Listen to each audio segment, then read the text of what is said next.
আমার বাপে যেমন চাষ আসছিল আমারও কম নাই। আমি মানুষটা লেহাপড়া না জানলে কি হইব, পোলারে মেলা দূরত্ব লেহাপড়া করাইছি।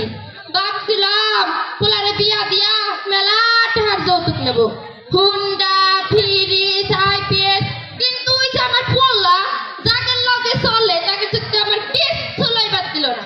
কয় মা গো, তুমি যদি আমার বউয়ের কাছে যৌতুক নাও আমার বউয়ে তোমার কোনো কথা শুনবো না। যাইয়া পোলা কইছে পোলা আমিও সেইটা দিয়ে পাত্রী নয়, ওই মাইয়া যখন খাইটা খাইটা মারে আমি তখন ঠ্যাঙ্গের উপর ঠ্যাংটা বইয়া থাই।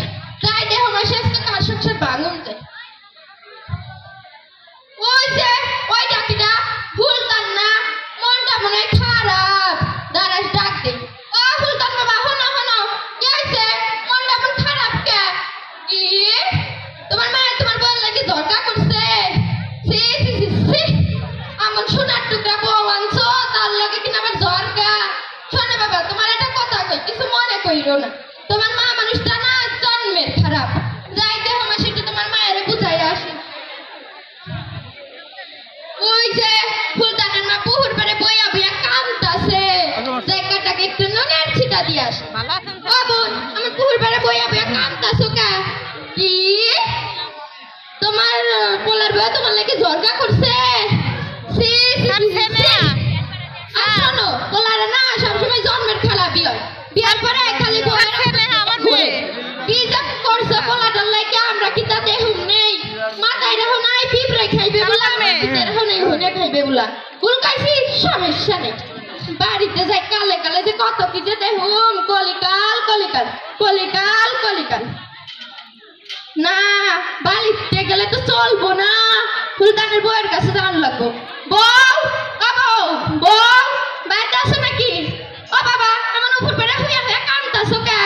কি তোমার হাউদি তোমার লেগে ঝগড়া করছে? সি সি সি সি, শোনো মা, তোমার এটা বুদ্ধি দেই, কিছু বলবেন? তুমি না বাপের বাড়ি চইলা যাও, দেখবা তোমার হাউরি টান্ডার লাগে সোজা যাইবো। যাই নিজের খেয়া তোমাকে আর কত যুক্তি দেব, বাড়িতে যাই। ওই যে ওই ডাকিটা আমার সাতটার না এই দিয়ে আসতেছে, পোলাটা মেলা দিন কইছিল তালুমে যাইবার, আমি যাই নেই। আজ একটু তালুমতে ঘুরাই আসি, ওই ছোট্ট মাইয়া আর কি কইব, আমিও কি কম জানি। ওয়ালাইকুম আসসালাম, কি কইবা মা কও শুনি। জানেন মায়াটা কি সুন্দর করে কইলো। খালাম্মা, আপনার আলোচনা প্রায় শেষ পর্যায়ে। মহানবী সাল্লাল্লাহু আলাইহি ওয়াসাল্লাম বলেছেন কিবত করা মৃত ভাইয়ের গোশত খাওয়ার মতো সমান। আমি মায়াটারে কইলাম, আচ্ছা মাইয়া, কে যদি আমার এই কথাটা কয়, আমি যদি সেটা অন্যের কাছে কই, সেটা কি কিবত হইব? সেটা কি কিবত হইব? তুমি কি কইলা মাইয়া? আমি এই নিয়েই তো সারা জীবন চলছি। ও আমার সাথে তুই কেন বাবা আমায় বুঝাইলি না? তুই তো বাবা জানিস আমার কুটলামের স্বভাব, অন্তর বানাইব আমার দুচোখের কাবাব। ও আমার সাথে তুই কেন বাবা আমায় বুঝাইলি না? মায়েরা কইলো, খালাম্মা আপনি একটু হতাশা নিরাশা হবেন না, আল্লাহ তাআলা একটু হতাশা নিরাশাকে পছন্দ করেন না।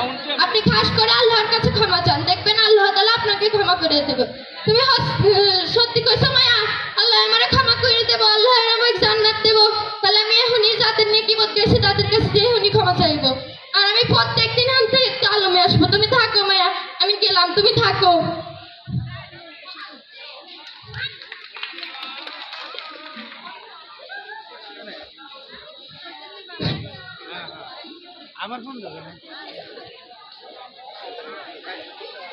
হে মানব, বন্ধ করো এই নির্যাতন, দমন করো এই অত্যাচার।